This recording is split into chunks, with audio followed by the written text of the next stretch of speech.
Start. कुछ दिन पूर्व पतंजलि से जुड़े एक सतीनाथ नाम के कार्यकर्ता जो पश्चिम बंगाल से संबंध रखते हैं और असम में वो योग सिखाने की सेवा दे रहे थे, और उन्होंने हमारे श्रीमंत पूज्य संत शंकरदेव जी महाराज जी के संदर्भ में कुछ अभद्र टिप्पणी की, एक अशोभनीय, अविवेकपूर्ण, अज्ञानतापूर्ण टिप्पणी की। उससे पतंजलि योगपीठ परिवार भी बहुत आहत है, और जैसे ही हमें पता लगा तत्काल उनका हमने पतंजलि से निष्कासन कर दिया। मैं लेटर इसलिए दिखा रहा हूँ कि ये पता होना चाहिए कि हमने उसके ऊपर तत्काल कार्रवाई की, और हमने ये प्रेस विज्ञप्ति भी जारी की कि हम पूज्य श्रीमंत शंकरदेव जी महाराज, पूज्य माधव देव जी महाराज जी, हमारे जो संतों की पावनी परंपरा उसका हम सम्मान करते हैं, और जो है इस तरह की किसी भी अविवेकपूर्ण, अभद्र और मूर्खतापूर्ण कोई बात है उसका हम समर्थन नहीं करते हैं, बल्कि पूज्य श्रीमंत शंकरदेव जी महाराज जी के आदेशों और उनके उपदेशों पर चलते हुए शोणितपुर में जो पिछले दिनों महोत्सव भी हुआ, उसमें ये पतंजलि योगपीठ की ओर से हमने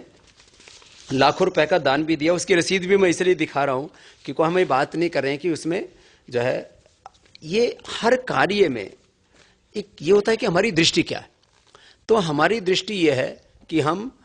पूज्य स्वामी श्रीमंत शंकरदेव जी महाराज जी को अपने महापुरुषों की श्रेणी में मानते। पतंजलि योगपीठ में हमने भारत के आध्यात्मिक महापुरुष और भारत के राष्ट्रीय महापुरुषों उनकी एक सूची बना रखी है। तो आध्यात्मिक जो हमारे जो संत हैं उस परंपरा में जो है हमारे गुरु नानक देव जी महाराज, गुरु गोविंद सिंह जी महाराज, संत तुलसीदास जी महाराज,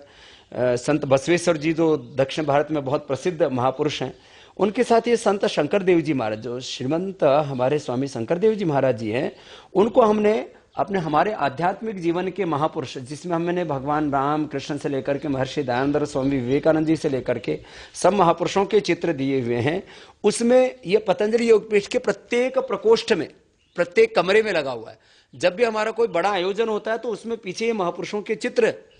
उनके चरित्र से प्रेरणा लेने के लिए हम लोग डालते हैं। तो ये मैं इसलिए आपको बता रहा हूं कि हमारी जो परंपरा है, हम पूज्य स्वामी शंकरदेव जी महाराज जी को अपना आदर्श मानते हैं, और उन्होंने अज्ञान, अशिक्षा, अंधविश्वास और सामाजिक कुरीतियों के विरुद्ध एक संघर्ष किया। एक समाज सुधारक के तौर पर, एक आध्यात्मिक गुरु के तौर पर, एक योगी के तौर पर,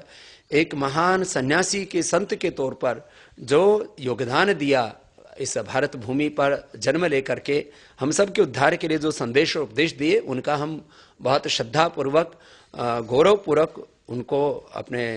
संस्था में, अपने संगठन में हम सम्मान देते हैं।